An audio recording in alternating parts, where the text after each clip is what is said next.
Hai semuanya, kenalin aku Vina, dan di video kali ini kita akan bahas mengenai asal-muasal mitologi Yunani dan juga para dewa-dewinya.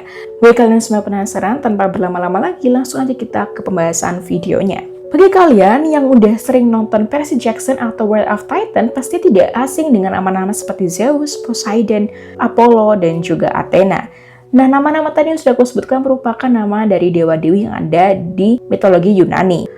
Berbeda dengan banyak agama kebanyakan yang memiliki konsep satu pencipta yaitu Tuhan, mitologi Yunani itu menggambarkan alam semestanya dipimpin oleh banyak dewa atau oleh para dewa-dewa ini. Di mana para dewa-dewa ini memiliki kekuasaan atau kekuatan masing-masing tergantung dengan bidangnya masing-masing. Nah, dalam mitologi Yunani sendiri, secara garis besar, terdapat 3 generasi para dewa-dewa yang memegang kekuasaan di alam semesta. Yang pertama adalah generasi primordial, yang kedua adalah generasi Titan, dan juga yang ketiga adalah The Olympian.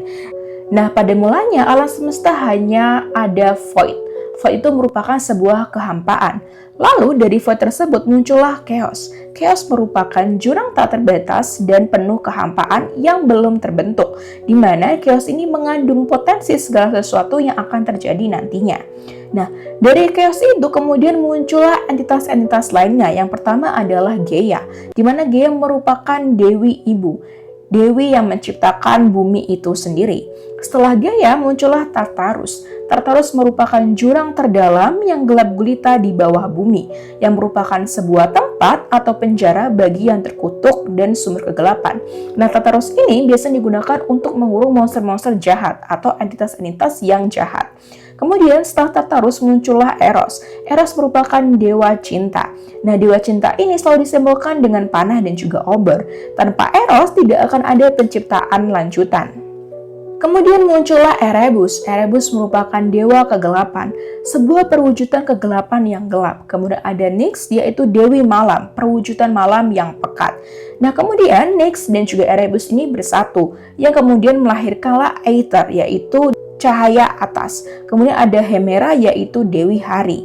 Nah, Gaia sendiri yang tanpa memiliki pasangan kemudian melahirkan entitas-entitas penting lainnya, yaitu yang pertama Uranus, dewa langit berbintang, yang kemudian nantinya akan menjadi suaminya.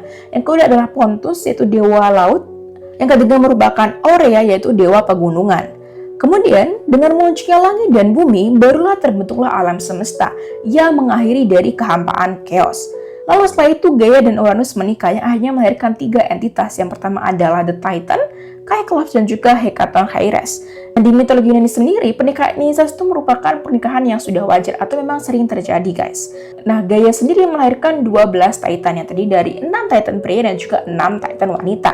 6 Titan pria tersebut yang pertama adalah Kronos. Kronos merupakan Titan waktu, pemimpin para Titan. Yang kedua adalah Okeanos, Titan samudra, perwujudan sungai besar yang mengelilingi dunia.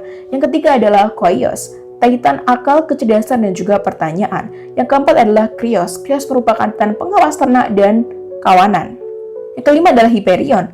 Hyperion merupakan Titan cahaya dan juga pengamatan. Dan yang terakhir adalah Ipetos, merupakan Titan moralitas. Nah, ke-6 Titan wanita adalah yang pertama Rhea, yang merupakan Titan kesuburan, keibuan, dan juga istri dari Kronos. Kemudian ada Thetis, Titan air tawar, dan juga istri Okeanos. Kemudian ada Phoebe, Titan bulan dan kecerdasan. Mnemosyne, yaitu Titan ingatan. Kemudian ada Theia, Titan penglihatan dan cahaya terang. Kemudian ada Themis, Titan keadilan.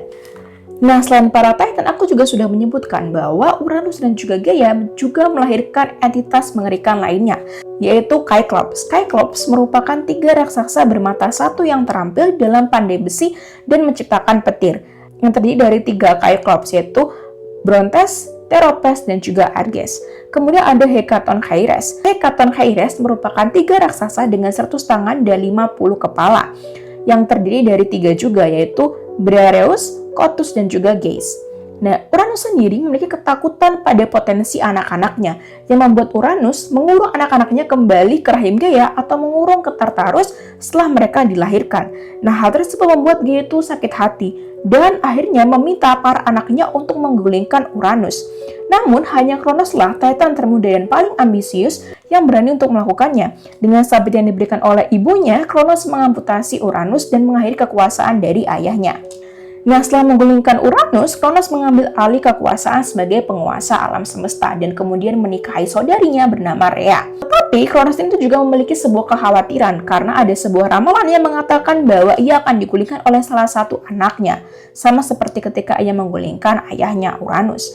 Nah, untuk mencegah ramalan tersebut, setiap kali Rhea melahirkan, Kronos langsung menelan bayi-bayinya hidup-hidup. Nah, anak-anak yang ditelan oleh Kronos antara lain yang pertama adalah Hestia, itu dewi perapian dan rumah tangga, Demeter, dewi pertanian, panen dan juga kesuburan bumi, Hera, dewi pernikahan, keluarga dan ratu para dewa, Hades, dewa dunia bawah dan kekayaan, dan juga Poseidon, dewa laut, gempa bumi, dan kuda. Nah, ketika Rhea mau melahirkan anak keenamnya yaitu Zeus, dia sudah muak dengan tindakan Kronos. Dengan bantuan Gaia, Rhea menyembunyikan Zeus di pulau Kreta dan memberikan Kronos sebuah batu yang dibungkus kain untuk ditelan yang Kronos kira adalah bayinya sendiri. Nah, ketika tumbuh dewasa, Zeus kembali ke Gunung Olympus. Dengan bantuan neneknya, Gaia, dia berhasil membuat Kronos memutahkan kembali saudara-saudarinya yang sudah ditelan dengan sebuah ramuan.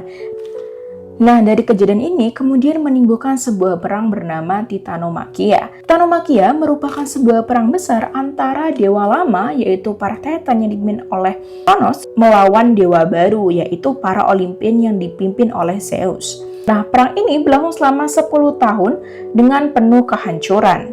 Nah, di mana para Cyclops dan juga Hecatoncheires yang dibebaskan oleh Zeus kemudian membantu Zeus dalam peperangan ini. Cyclops sendiri kemudian menciptakan senjata untuk Zeus, yaitu petir, Poseidon, Trisula, dan juga Hades, yaitu helm kegelapan yang membuatnya tak terlihat.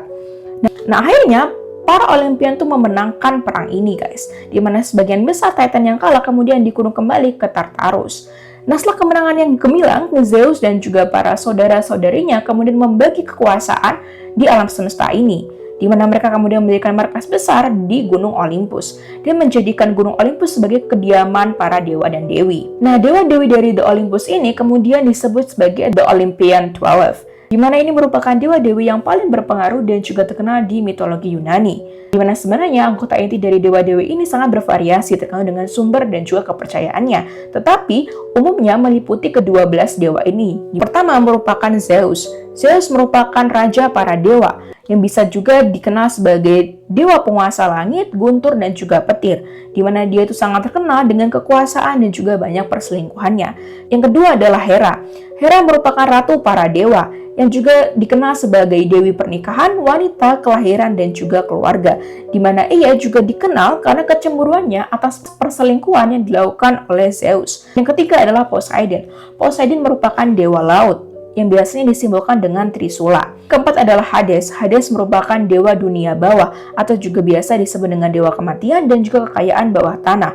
Meskipun kuat, Hades itu jarang sekali mengunjungi Olympus dan lebih sering berada di kerajaannya sendiri, yaitu di Underworld. Yang kelima adalah Demeter. Demeter merupakan dewi pertanian, panen, kesuburan bumi, dan juga siklus kehidupan. Yang keenam ada Ares. Ares merupakan dewa perang, kekerasan, petupan darah, dan juga keberanian fisik. Yang ketujuh adalah dewi cinta, yaitu Aphrodite. Aphrodite merupakan dewi cinta, di mana dia itu juga disebutkan sebagai kecantikan, kesenangan, dan juga prokreasi. Versi lain juga menyebutkan bahwa dia merupakan putri dari Zeus. Kemudian ada Apollo. Apollo merupakan dewa musik, atau juga bisa dikenal dengan dewa seni, panahan, ramalan, penyembuhan, wabah, dan cahaya. Apollo sendiri merupakan saudara kembar dari Artemis. Kemudian ada Artemis. Artemis merupakan dewi perburuan, alam liar, binatang liar, bulan, dan kesucian. Ia adalah saudari kembar dari Apollo, di mana dia disimbolkan dengan busur dan panah. Kemudian ada Athena. Athena merupakan dewi kebijaksanaan. Biasanya disebut sebagai dewi strategi perang, seni, kerajinan tangan, dan keadilan. Kesebut ada Hephaistos. Hephaistos merupakan dewa pandai besi, gunung berapi, dan kerajinan tangan. Dia merupakan pengrajin yang terampil dan merupakan suami dari Aphrodite. Lalu ada Hermes, pembawa pesan para dewa. Dia juga disebut sebagai dewa perdagangan, pencurian, perjalanan, atletik, dan pemandu jiwa ke dunia bawah.